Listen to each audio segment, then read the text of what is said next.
आज हम बनाएंगे बहुत ही आसान नाश्ता। बाजार से सामान लाने की जरूरत है। घर के सामान से बहुत ही आसानी से तैयार होने वाला नाश्ता। इस नाश्ते को आप बस 5 मिनट में तैयार करके खा सकते हैं। इसमें ना तो आटा गूंदना होता है, ना कुछ हमें अलग से फिलिंग करनी होती है। इसको हरी चटनी या टोमेटो सॉस के साथ खाएंगे तो ये बहुत ही यम्मी लगेगा।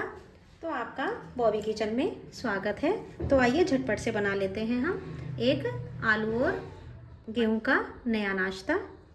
अगर आपको ये रेसिपी पसंद आए तो मेरे चैनल को सब्सक्राइब जरूर से कीजिएगा। तो सबसे पहले तो हम बर्तन के अंदर ये 1 चम्मच ऑयल डाल देंगे। अब इसके अंदर हम ये आधा चम्मच जीरा डाल देंगे और ये 2 हरी मिर्च को बारीक चॉप करा है उसे डाल देंगे। अगर बच्चे नहीं खाते हैं तो स्किप भी कर सकते हैं। और ये 1 इंच अदरक का टुकड़ा है, इसको भी कद्दूकस करा है, इसको भी डाल देंगे। अगर आपके पास ये नहीं है तो आप अदरक का पेस्ट भी डाल सकते हैं। अब हमें इन्हें बढ़िया सा सौते कर लेना है। और ये इसके अंदर 1 चम्मच तिल डाल देंगे। तिल को भी हमें हल्का सा सौते कर लेना है। तिल का कलर हमें ब्राउन नहीं करना है।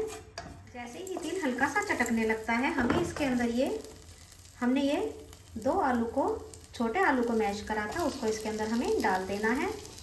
आप इसको कद्दूकस करके डालिए। अगर आप मैश कर रहे हैं तो इसके अंदर गांठें गुठली बिल्कुल भी नहीं होनी चाहिए। अब आलू को इसके साथ अच्छी तरह से मिक्स कर लेना है।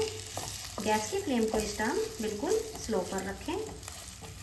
आलू को इस तरह से 2 से 3 मिनट के लिए स्लो फ्लेम पर भून लेना है। इससे हमारे नाश्ते का टेस्ट बहुत ही बढ़ जाता है। अब इसके अंदर ये आधा कप पानी डाल दें। पानी डालने के बाद पानी को अच्छी तरह से आलू के साथ मिक्स कर लेना है। आपको लग रहा होगा कि ये कोई सब्जी बन रही है। नहीं, ये सब्जी नहीं बन रही है, इसको तो हम नाश्ते के लिए बना रहे हैं। अब इसके अंदर हम ये 3/4 कप आटा धीरे धीरे करके डाल देंगे। ये वही आटा है जो हम नॉर्मल गेहूं के आटे की रोटियां बना करके खाते हैं। अब अच्छी तरह से आटे को इसके साथ हमें मिक्स कर लेना है।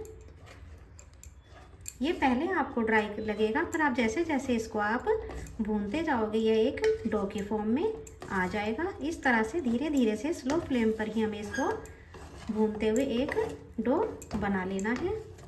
तो आप देख सकते हैं कि आटा हमारा बिल्कुल डो की फॉर्म में आ चुका है। तो हम गैस की फ्लेम को ऑफ करेंगे और इसको हमें ठंडा बिल्कुल भी नहीं होने देना है। अब इसके अंदर ये 10 से 12 कड़ी पत्तों को बारीक काट करके डाल दें। अगर आपके पास कड़ी पत्ते नहीं है तो आप इसके अंदर धनिया भी डाल सकते हैं। अब ये स्वाद अनुसार नमक डाल देना है और इसके अंदर ये चिली फ्लेक्स भी डाल दें।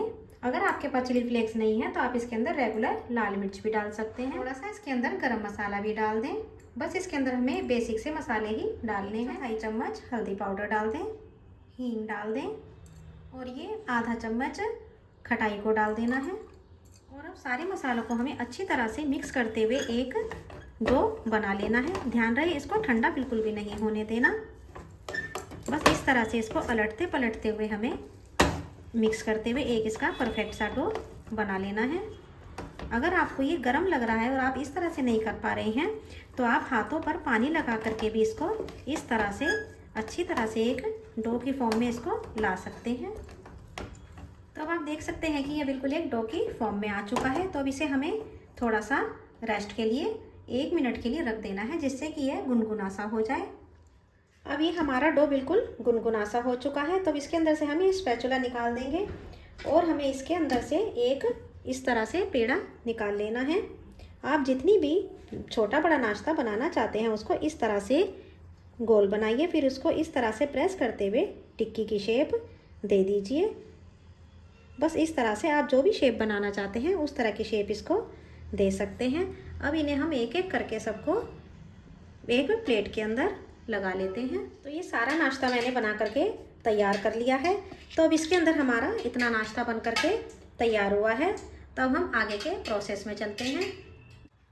तो इधर ये मैंने तेल को पहले ही गर्म होना रख दिया था। तेल को हमें अच्छा खासा गर्म कर लेना है। फिर उसके बाद हमें इसके अंदर एक एक करके ये नाश्ता डाल देना है। सारे नाश्ते को हम इसके अंदर डाल देंगे। जितना इसके अंदर नाश्ता एक बार में आ जाए हमें इसके अंदर उतना ही नाश्ता डाल देना है।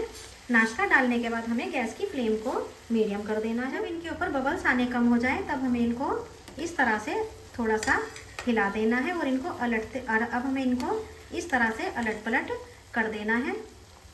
पहले ही आलू और आटा पहले ही पका हुआ था, तो अगर हम इसको मीडियम फ्लेम पर पकाएंगे तो कुछ भी कच्चा नहीं रहेगा। इस तरह से इनको पलटते हुए हमें सेक लेना है और इनको तब तक आपको सेकना है जब तक कि इनका कलर गोल्डन कलर का नहीं आ जाता। अगर आपको ये रेसिपी पसंद आ जाए तो मेरे चैनल को सब्सक्राइब जरूर से कीजिएगा और मुझे कमेंट करके ज़रूर से बताइएगा कि आपको ये रेसिपी कैसी लगी। आप देख सकते हैं कि नाश्ता हमारा दोनों तरफ से गोल्डन कलर का हो चुका है, बहुत ही क्रिस्पी बनके तैयार हुआ है। तो अब इसे हमें प्लेट के अंदर निकाल लेना है। इसको इस तरह से साइड में लगाएंगे और हमें इसको निकाल लेना है। इस तरह से अगर आप निकालेंगे तो बिल्कुल भी इसके अंदर तेल प्लेट के अंदर नहीं जाता है। तो इसको इस तरह से निकालिए। अब इन्हें हम प्लेट के अंदर निकाल लेते हैं। तो देखिए कितना बिल्कुल क्रिस्पी बनके तैयार हुआ है। अब हम आगे के नाश्ते को भी फ्राई कर लेते हैं। अब ये दूसरा बैच भी हमारा अच्छा क्रिस्पी हो गया है, इसे भी हमें इसके अंदर से निकाल लेना है। इस नाश्ते की एक अच्छी बात यह है कि यह कढ़ाई में डालने के बाद इसका टूटने फूटने का भी चक्कर नहीं रहता। ये बस एक बार आप डालेंगे और आप इसको फ्राई करके आराम से निकाल सकते हैं। इसको कोई बिगनर भी आराम से बना करके तैयार कर सकता है। आप इसको सुबह नाश्ते में या शाम की छोटी मोटी भूख में बना करके खा सकते हैं। लीजिए नाश्ता हमारा तैयार है। आप इसे हरी चटनी या फिर टोमेटो केचप किसी के साथ भी खा सकते हैं। यह आपको बहुत ही यम्मी लगने वाला है।